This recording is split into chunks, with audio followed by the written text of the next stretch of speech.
Can Pakistan beat its Baloch Insurgency? In March 2025, the Balochistan Liberation Army hijacked a train, taking over 400 people hostage. But while security forces eventually managed to end the siege, almost 30 hostages were killed in what's already seen as one of the most shocking attacks in Pakistan's recent history, coming on top of increasingly high-profile assaults against a range of civilian, military and foreign targets. All this has raised serious questions about Pakistan's ability to defeat the group. So, what exactly lies behind the insurgency, and why is it proving so hard to beat? Hello and welcome. If you're new to the channel, my name is James Ker-Lindsay, and here I take an informed look at international relations, conflict, security and statehood. Defeating insurgencies can be extremely difficult. Often fueled by deep economic, political and social grievances, militant groups can be surprisingly resilient. Unlike traditional military opponents, they can blend into local populations and use terrain and guerrilla tactics to their best advantage, often outwitting much better armed state forces. Given that such groups often receive external support and operate across international borders, the scale of the task can be massive, especially if the state falls back on brutal counterinsurgency efforts that further alienate the local population. Pakistan's struggle against the Balochistan Insurgency is a particularly good example of the difficulty of defeating a motivated opponent. Despite frequent military crackdowns, the Balochistan Liberation Army, the BLA, and other separatist factions have fought the Pakistani state for decades. Fed by deep-rooted political resentment and economic and social marginalisation, and making the best use of Balochistan's rugged borderland terrain, the BLA has proved remarkably enduring. More to the point, there are signs that the threat posed by the group is now steadily increasing. The Islamic Republic of Pakistan is in South Asia. At 880,000 square kilometres or 340,000 square miles. To its north is Afghanistan, to its east are China and India, and to its west is Iran. The Arabian Sea is to its south. The country's population is currently around 250 million. This is made up of numerous ethnic groups. Speaking a language closely related to Iranian and with communities in neighbouring Iran and Afghanistan, the Balochs represent around 3.5% of Pakistan's population and are primarily located in the region of Balochistan, the largest but least densely populated of Pakistan's provinces. Balochistan has a long and fascinating history stretching back thousands of years. Having been conquered by Alexander the Great, the Arabs, the Mongols and the Persians, in the mid-19th century, Britain seized the eastern part of the region. While some areas came under direct colonial rule, elsewhere it co-opted local rulers, making their princely states semi-autonomous territories within British India. This lasted until 1947. As British imperial control ended and the subcontinent was partitioned between Hindu-dominated India and the majority Muslim Pakistan, the princely states were given a choice. They could either become independent countries or unite with one of the two new states. Although most of Balochistan's princely states chose to merge with Pakistan, the Khanate of Kalat, the largest of the territories, opted instead for independence. However, the ruler quickly came under heavy pressure from Pakistan to change his mind, and on the 27th of March 1948 he relented. In a decision many Baloch resent and reject to this day, Kalat joined Pakistan. After that, it soon disappeared. 7 years later, in 1955, Kalat was officially dissolved and the various parts of Balochistan were united as a single administrative unit. This was followed by another reorganisation in 1970 that made Balochistan the largest of Pakistan's 4 top-level provinces. From the start, Balochistan's incorporation into Pakistan was a troubled union. Rejecting what they saw as their forced incorporation into the country, Baloch militants launched an armed uprising in 1948. This was then followed by several more significant rebellions in the 1950s, 60s and 70s.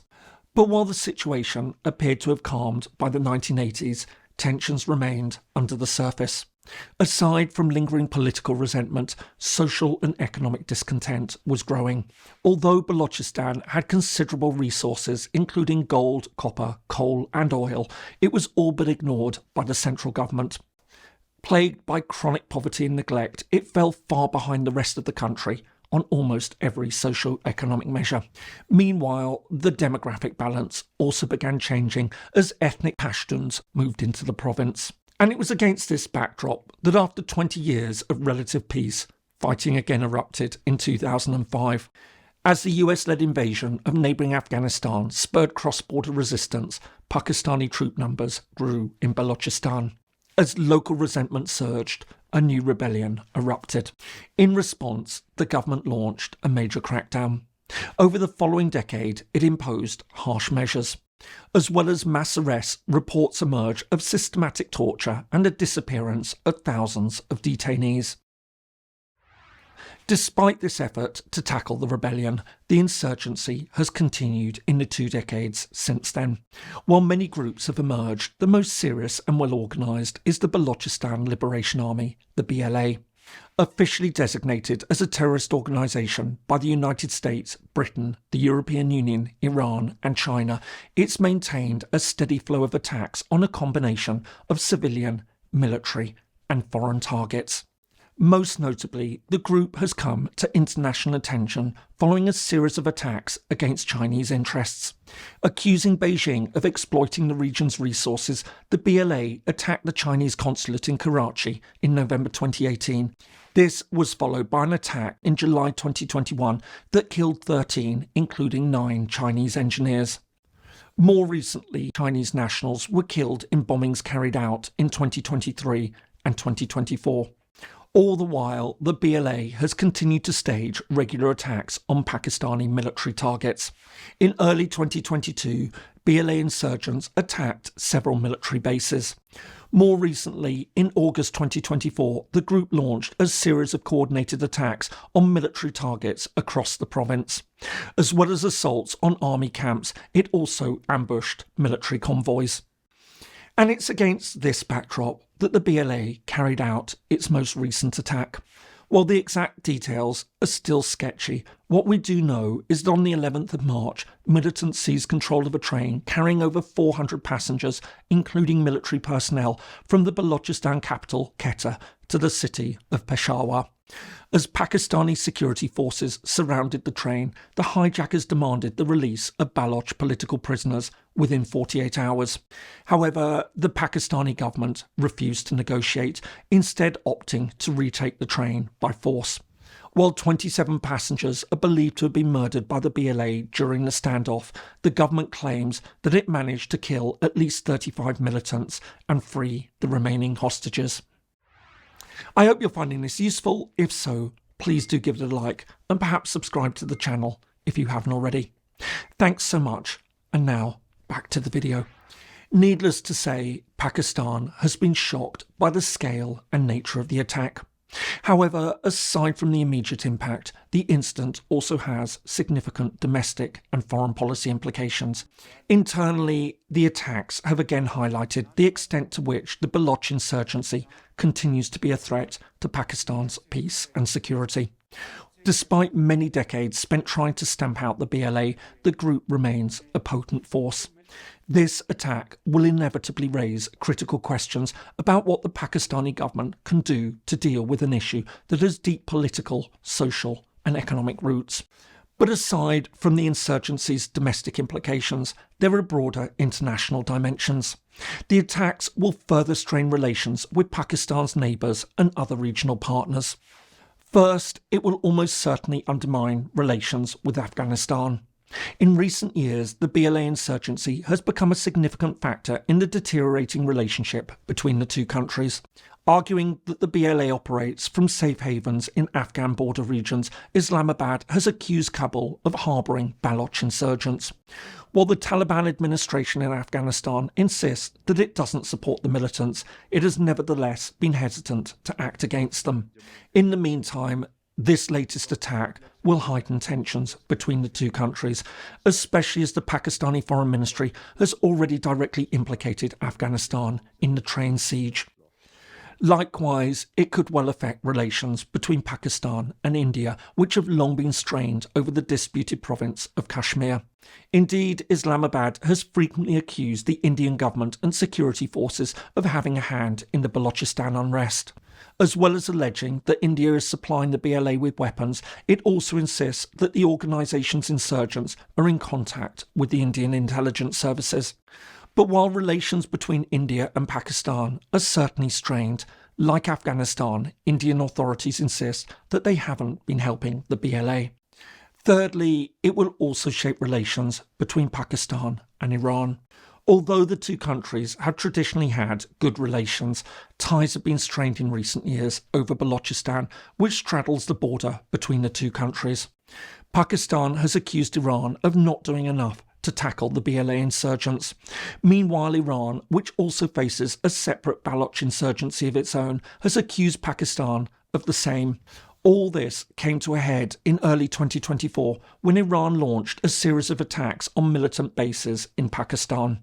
As Pakistan retaliated with attacks on BLA targets in Iran, this sparked a short but heated crisis between the two countries. However, while relations between Pakistan and Iran have now improved and the two countries have pledged to increase their security cooperation, things may well deteriorate again if Islamabad feels that Tehran isn't doing enough. Finally, and perhaps most importantly, the attacks could further undermine Pakistan's growing economic ties with neighbouring China. Although the two countries have been close strategic partners for many decades, seeing India as a common foe, the relationship has developed a new dimension in recent years. Beijing now sees Pakistan, including Balochistan, as central to its economic development, as well as being a crucial route for Iranian gas and oil to reach inland western China. Pakistan's deepwater port in Gwadar is an essential shortcut for goods from western China to reach international markets in the Middle East, Africa and Europe. As a result, Beijing has invested more than $60 billion into the China-Pakistan Economic Corridor, a central link in the high-profile Belt and Road Initiative that's extending China's geopolitical influence across the world. To this extent, and taken with earlier attacks on Chinese nationals, the latest incident will continue to feed Chinese fears that Pakistan isn't getting to grips with its Baloch problem. And it's for all these reasons that the Pakistani government will now come under growing internal and external pressure to deal with this long-standing problem. With rising security costs and geopolitical tensions, the Balochistan Insurgency remains a fundamental challenge for Pakistan's internal stability and its foreign relations. In this sense, it's not so much whether Pakistan can end the Baloch Insurgency, it's more of a case that it must. I hope you found that useful. If so, here are some more videos that you might find interesting. Thanks so much for watching, and see you in the next video.